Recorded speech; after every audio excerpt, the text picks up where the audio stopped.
darating akong bisita. I know sa weekend pa yon, pero gusto ko prepared na lahat. Kaya, sige, ayusin na natin. Yan. Okay.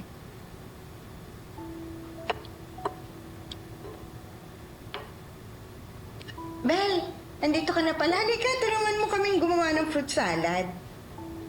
Malu, sino nagsabi sa'yo magdesisyon ng ganyan? Sorry.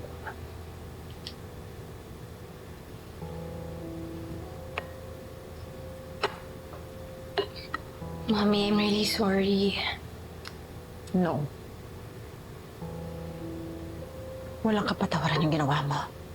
Ipinahiya mo ko. At hindi mo na ginalang yung pagiging ina ko sa'yo. Please, Mommy, I'm really, really sorry. Please. Pwes, kung ganito ang gusto mong mangyari, sige! Ibibigay ko sa'yo. Simula ngayon, hindi na kita ituturing na anak. Ipaparamdam ko sa'yo na sampid ka lang sa pamilyang to. Paplastikin ko yung dati mo.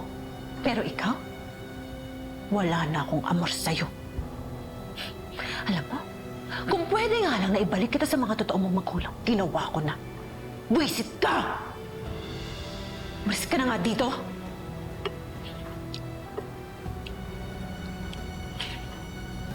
Sikat mo ng araw.